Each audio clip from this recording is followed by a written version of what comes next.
এই 25 বছরে পাপগুলো কি কি করা আছে, কোনো একটা পাপ বাকি আছে কিনা যা করা হয় নাই। 25 ইয়ার্সের মধ্যে অনেকেই জিনা করেছে, অনেকেই। আমি আপনাদের কথা বলছি না, এভারেজ আমি পুরো বাংলাদেশের ইয়াং জেনারেশনের কথা বলছি।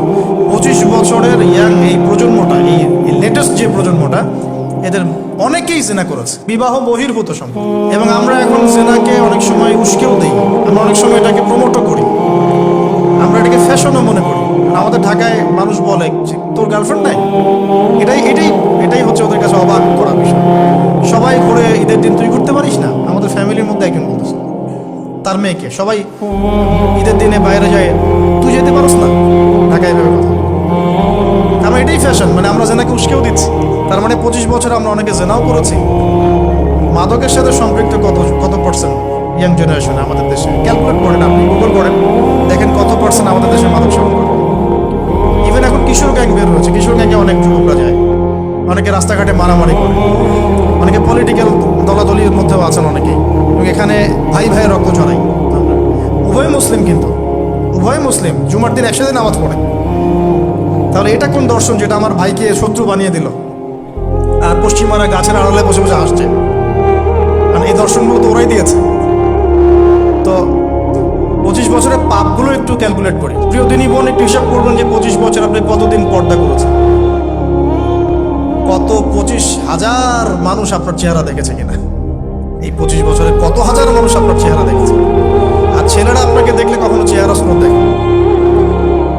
বেগানা নারীর দিকে একটা ছেলে যখন তাকায় এবং সেক্সুয়াল ডিজায়ার নিয়ে তাকায়, তখন সে চোখ দিয়ে তাকে রেপ করে। ভেরি সরি টু সে যে আপনি প্রচুর চোখ দিয়ে রেপড হয়েছেন, প্রিয় দিনী বোন। অনেকেই আপনাকে চোখ দিয়ে রেপ করেছে, আপনি বুঝতেই পারেন নাই। এই 25 ইয়ার্স আমরা অনেক কিছুই করেছি, অনেক কিছু করি নাই।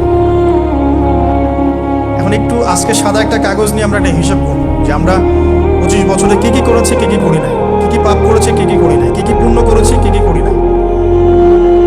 আমি আগে মনে করতাম যে একটা খালেস তওবা, ইনশাআল্লাহ আল্লাহ পাক সব মাফ করে দিবেন। আসলে আল্লাহ পাক মাফ করেই দিবেন, কিন্তু ভিতর থেকে স্যাটিসফাই হতে পারবেন না আপনি।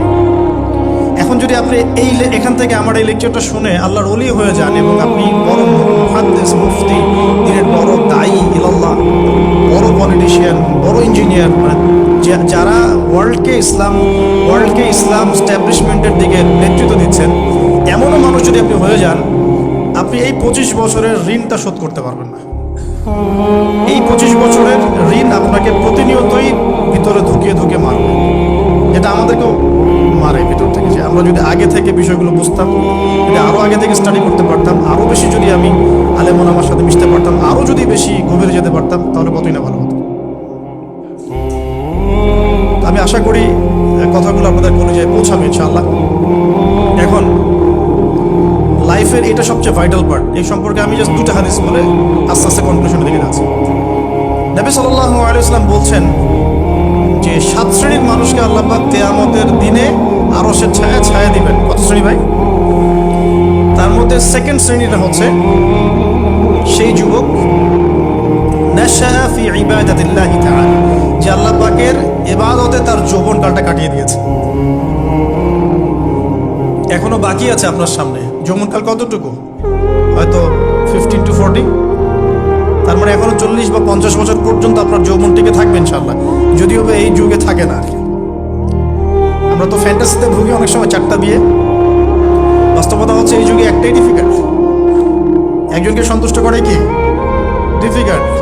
এখন সেই যুগ না তো, আমরা তো হর্স রাইড করি না, আমরা তো এক্সারসাইজ করি না, আমরা তো এখন অনেকে খেলিও না, আমরা ফাস্ট ফুড খাই, আমরা হাইজেনিক খাবার খাই না, আমরা আগেকার মানুষদের মতো অনেক কিছুই করি না। এনভায়রনমেন্ট নষ্ট হয়ে গেছে, পলিউশন আছে, সব মিলে এখন আমাদের যৌবন যে 50 বছর পর্যন্ত থাকবে, এটা নিশ্চয়তা দেওয়া যাচ্ছে না যদি আমরা বেঁচেও থাকি। আর কত যুবক যুবতী ভাই বোন যে যৌবনকালেই চলে যায় তার তো ঠিক নাই। প্রিয় দিনী ভাইয়েরা, আমরা আলোচনা করছিলাম যৌবন সম্পর্কে। এই বিষয়ে আমি 2টো হাদিস বলার নিয়ত করেছিলাম। তো প্রথমটা শুনিয়েছি মোটামুটি, সেটা হলো নবী সাল্লাল্লাহু আলাইহি ওয়াসাল্লাম বলেছেন যে কিয়ামতের মাঠে আল্লাহ রাব্বুল আলামিন যে 7 শ্রেণীর মানুষকে তার আরশের ছায়া দিবেন, তার মধ্যে তৃতীয় শ্রেণী হচ্ছে সেই যুবক যে তার যৌবনকালটাকে আল্লাহর পথে উৎসর্গ করেছে বা কাটিয়ে দিয়েছে।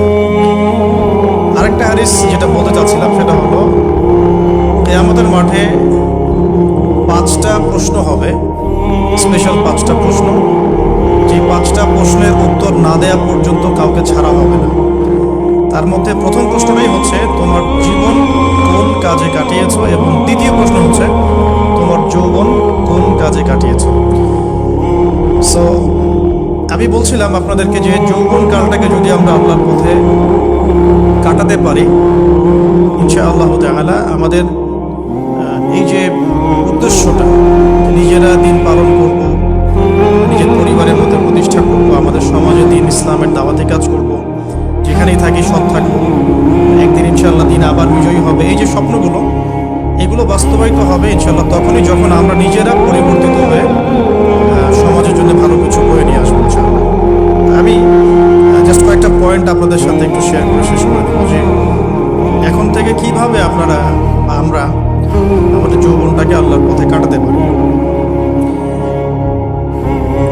প্রথম যে পয়েন্টটা আমি লিখে নিয়ে এসেছি সেটা হলো, আমি একটু বলেওছিলাম যে আমাদের নিজস্ব খসড়া একটা আমলনামা তৈরি করতে হবে।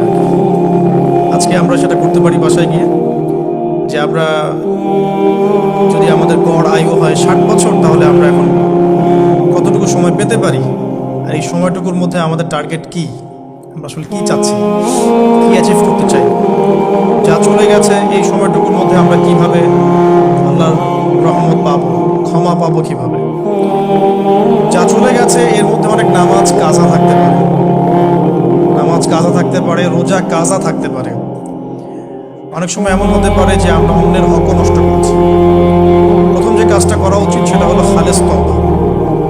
1 নাম্বার তাহলে আমরা বলতে পারি, যদি আমরা এখন সংকটগুলো চিহ্নিত করে সমাধানের পথে হাঁটতে চাই, তাহলে আমাদের যৌবনটা আল্লাহর পথে উৎসর্গ করা ছাড়া কোনো অপশন নাই। উৎসর্গ বলতে আমি বোঝাচ্ছি কাটিয়ে দেয়া, আল্লাহর ইবাদত করে কাটিয়ে দেওয়ার কোনো বিকল্প নাই। তার জন্য প্রথমত আমাদের নিজেদের জীবনের কৃতকর্মগুলোর হিসাব নিকাশ মেলাতে হবে, 1 নাম্বার। আর 2 নাম্বার হচ্ছে বিশুদ্ধ তওবা করে আল্লাহর পথে ফিরে আসতে হবে। বিশুদ্ধ তওবা কিভাবে করবো এটা আমরা অনেকে বুঝি না। অনেকে মনে করি যে মুখ দিয়ে জাস্ট আস্তাগফিরুল্লাহ বললেই হয়তো তওবা হয়ে যায়, বিষয়টা এমন নয়। বিশুদ্ধ তওবা হচ্ছে আপনি আল্লাহর দিকে পরিপূর্ণ অভিমুখী হবেন, রুজু করবেন, এর নাম হলো বিশুদ্ধ তওবা। যে পাপগুলো করেছি এগুলোর জন্য ক্ষমা চাওয়া, এই পাপগুলো কোনোদিন করবো না এরকম প্রত্যয় ব্যক্ত করা, আর যদি অন্যের সাথে সম্পৃক্ত কোনো হক থেকে থাকে সেটা ফেরত দেওয়া। তো আমরা আজকে গিয়ে সুন্দর করে ওযু করে 2 রাকাত নামাজ পড়তে পারি। 2 রাকাত নামাজ পড়ে আমরা আল্লাহকে বলতে পারি যে আস্তাগফিরুল্লাহাল্লাযী লা ইলাহা ইল্লা হুয়াল হাইয়ুল কাইয়্যুম ওয়া আতুবু ইলাইহি। আল্লাহ, আমি আমার জীবনের এই যে একটা বড় সময় তোমার থেকে দূরে ছিলাম, নামাজ কাজা হয়েছে, রোজা কাজা হয়ে গেছে, চোখের হেফাজত হয় নাই, জিনা হয়ে গেছে নাউযুবিল্লাহ, মাদকের সাথে সম্পৃক্ত ছিলাম নাউযুবিল্লাহ, আমরা মিউজিক্যাল ইনস্ট্রুমেন্ট প্লে করেছি, ইত্যাদি ইত্যাদি। এগুলো থেকে আল্লাহ আমরা আজকে তোমার কাছে তওবা করছি, ক্ষমা চাচ্ছি, এবং আগামী দিনগুলোতে তোমার হুকুম আহকাম মেনে চলার তৌফিক চাচ্ছি। 2টো জিনিস খুব প্রয়োজন, একটা হলো তৌফিক, একটা হলো দোয়া। আপনার চেষ্টা, আপনার প্রচেষ্টা আল্লাহর কাছে দোয়া করতে থাকা এবং আল্লাহর কাছে তৌফিক কামনা করতে থাকা। আল্লাহ পাক যাকে ইচ্ছা তাকে তৌফিক দিয়ে থাকেন, আল্লাহ রাব্বুল আলামিন যাকে ইচ্ছা তাকে তৌফিক দিয়ে থাকেন। যে আল্লাহর কাছে যত বেশি চাইবে আল্লাহ পাক তত বেশি দিবেন ইনশাআল্লাহ। এই জন্য চেয়ে নিতে হবে, প্রথমত চেয়ে নেবেন যে আল্লাহ আপনি আমাকে তৌফিক দিন, যাতে করে আমি আমার পুরো জীবনটাকে আপনার ইবাদতে কাটাতে পারি, আরো সে ছায়া পেতে পারি। আল্লাহ কবুল করুন, আমিন। এখন ইস্তেগফার করার পর যার যার হক তাকে তাকে ফিরিয়ে দেওয়া উচিত। যদি আপনি বা আমি, আল্লাহ না করুক, কারো হক নষ্ট করে থাকি, সেটা ফিরিয়ে দিতে হবে। এই হক নষ্ট ফিরিয়ে দেওয়ার মানে এটা নয় যে গার্লফ্রেন্ডকে কথা দিয়েছিলেন বিয়ে করবেন, সেখান থেকে ফিরে আসা যাবে না, ব্যাপারটা কিন্তু এমন নয়। এরকমও প্রশ্ন আমাদের কাছে অনেকে করেছেন যে আমি তো আমার গার্লফ্রেন্ডকে কথা দিয়েছিলাম যে আমি তোমাকে ছাড়া আর কাউকে বিয়ে করবো, তো এখন কি আমি ফিরে আসলে, তওবা করে ফিরে আসলে কি এর জন্য আল্লাহ আমাকে ধরবে কি? মনে রাখবেন, শয়তান হচ্ছে এই পৃথিবীর সবচাইতে ইন্টেলেকচুয়াল প্রাণী। সিরিয়াসলি, ও যে এত বেশি স্মার্ট যেটা আমাদের চিন্তারও বাইরে, চিন্তার বাইরে। যখন শয়তান সরাসরি মানুষকে পথভ্রষ্ট করতে ব্যর্থ হয়, তখন কিছু নেক সুরত ধারণ করে। দিনী ভাই দিনী বোন, এটা নেক সুরত, ঠিক আছে। তারপরে দাড়ি টুপিওয়ালা মানুষের মধ্যে এটা ঢুকিয়ে দেওয়া যে আমি তো অনেক আবেদ মানুষ, পরহেজগার, ওরা তো ককরোচ। দেখবেন বেশি না, 1 মাস যদি কেউ নামাজ পড়ে, 1 মাসে 10টা বই পড়াশোনা করে, ইসলাম সম্পর্কে একটু ঘাটাঘাটি করা শুরু করে, অন্যদের সাথে কথা বলার ক্ষেত্রে তার যে বডি ল্যাঙ্গুয়েজ, এটা খেয়াল করবেন। শয়তান কিন্তু অনেক স্মার্ট, এভাবে শয়তান অনেকভাবে মানুষকে প্রতারিত করতে পারে। সো শয়তানের নেক্সট শুরুতে ধোকায় পা দিবেন না। আল্লাহ পাক আমাদের সবাইকে হেফাজত করুন। আমি খুব ভালো একটা কাজ করছি মনে করে, একটা বড় প্রজেক্ট করছি সারা বাংলাদেশ ব্যাপী, একটু মনের মধ্যে ঢুকিয়ে দিল যে মানুষ তো দেখুক, মানুষ ভালো বলুক, যথেষ্ট আমল ধ্বংস হওয়ার জন্য। এতটুকু যথেষ্ট আমল ধ্বংস হয়ে যাওয়ার জন্য। আল্লাহ মাফ করুক আমাদেরকে। তো প্রথমে প্রিয় ভাই, তওবা করে ফিরে আসা, যার যার হক তাকে তাকে ফেরত দিয়ে দেবে। এরপরের সবচাইতে ইম্পর্টেন্ট জায়গাটাই হচ্ছে ইলম অর্জন করা। যেখানে আছেন সেখানেই থাকবেন। মানে যে প্রতিষ্ঠানে যে সাবজেক্টে পড়ছেন, এখন আপনাদের প্রায় জীবনের 20টা বছর চলে গেছে। এখন সবার পক্ষে আবার ইউটার্ন করে 0 থেকে স্টার্ট করা পসিবল, এবং এটা বুদ্ধিমানের কাজও হবে না। এটা বুদ্ধিমানের কাজও হবে না। ওই সেকশনে যারা আছেন তাদের সংখ্যা কিন্তু প্রচুর, যারা দিনই লাইনে পড়াশোনা করছেন, ঠিক আছে। আল্লাহ চাইলে তাদের মধ্য থেকেই ইনশাআল্লাহ এমন অনেক বড় বড় মুফতি, মুহাদ্দিস, ইমাম তৈরি হবেন, যারা ধর্মীয় অঙ্গনে নেতৃত্ব দিবেন। আর যদি দেখা যায় তারা তাদের দায়িত্ব পালন না করেন, তখন আল্লাহ পাক জেনারেল থেকে মানুষ উঠায় নিয়ে আসবেন। এটা আল্লাহ পাকের কৌশল, আল্লাহ পাক করতে পারেন। আপনি কি করবেন? যেহেতু আপনারা 20-25 বছর পার করে আসছেন, যে সাবজেক্টটা করছেন কন্টিনিউ করতে হবে। যদি এনভায়রনমেন্ট থাকে ফ্রি মিক্সিং এর, এখানে আপনি আপনার চোখকে হেফাজত করার চেষ্টা করবেন সর্বোচ্চ। এ ব্যাপারে আমি একটা বই সাজেস্ট করি। এই বইটা পড়লে ইনশাআল্লাহ আপনার অন্তরের মধ্যে এই বিষয়গুলো কমে আসবে ইনশাআল্লাহ। সেটা হলো তাসকিয়া, আরেক নামে এসেছে, সেটা হলো তাসাউফ ও আত্মশুদ্ধি। তাসাউফ ও আত্মশুদ্ধি পুরো ওয়ার্ল্ডের ওয়ান অফ দ্য মোস্ট, বলবো যে অনারেবল একজন আলেমে দিন, টপ 10-এর মধ্যে একজন, আল্লামা তাকি উসমানী দামাত বারাকাতুহু, তার লেখা বই তাসাউফ ও আত্মশুদ্ধি। বাংলাদেশের যে মাকতাবাতুল আশরাফ তারা প্রকাশ করেছে। এই বইটা যদি পড়েন, আপনার মনের মধ্যে নফসের যে খারাপ রিপুগুলো, এগুলো আস্তে আস্তে কমতে থাকবে। এবং এই বইটা আমি বলি যে বারবার পড়া উচিত, বারবার পড়া উচিত। হ্যাঁ, তো আল্লাহ তৌফিক দান করুন। এখন পুরোপুরি ট্র্যাক চেঞ্জ করতে যাবেন, আপনি আপনার ট্র্যাকেই থাকবেন। এখন এই ট্র্যাকে থেকে আপনি কীভাবে ইসলামিক বেসিক জ্ঞান অর্জন করবেন, কীভাবে পসিবল? কঠিন, অসম্ভব কিছু না, কঠিন। আমি অভিজ্ঞতা থেকে বলি, আমার মতো করে। ফার্স্ট অফ অল, একজন বিজ্ঞ কারি সাহেব, হাফেজে কোরআন বা কারি, প্রাথমিক স্টেজ বলছি, বিজ্ঞ একজন কারি সাহেব বা হাফেজে কোরআন, যার সাথে আপনার ভালো সম্পর্ক বা যাকে আপনি চিনেন, রিনাউন্ড, বা যিনি খুব কোঅপারেটিভ, আপনাকে সময় দেন, টাইম দেন, এরকম কারো কাছে গিয়ে আপনি কোরআন তেলাওয়াত করা শিখবেন আগে। ফার্স্ট অফ অল এটা কাজ, কোরআন তেলাওয়াতটা আগে শিখবেন। আমি তো যে দুঃখ করে বলি, কষ্ট করে বলি, যে আমাদের এই দিনী অঙ্গনে এমন অনেক মানুষ আছে যারা ইভেন কোরআন রিসাইট পর্যন্ত করতে না পেরেও অনেক বড় বড় জায়গায় অভিনয় করেন, দিনিয়াতের অভিনয় করেছেন, নিজের সাথে অভিনয় করেছেন। অনেক সময় উদ্ধতাবশত বড় বড় আলেমদেরকে বাহাসের জন্য চ্যালেঞ্জ করে থাকে, অথচ কোরআন তেলাওয়াত শুদ্ধ না। কোরআন তেলাওয়াত শুদ্ধ না মানে নামাজই হচ্ছে না।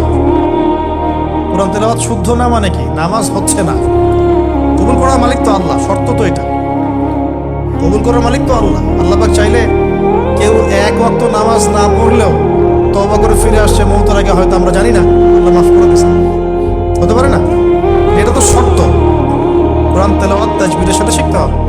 তো এখানে যদি একজন আলেম থাকেন, একজন কারি থাকেন, হাফেজ থাকেন, তার কাছে আপনারা ব্যাচ করে পড়লেন, অথবা সে যদি কোনো ইনস্টিটিউট খোলে সেখানে আপনারা একটু সময় দিলেন, বা যারা পড়তে জানেন আবার মশগুল করে নিলেন ফজরের পর 1 ঘন্টা, সপ্তাহে 3 দিন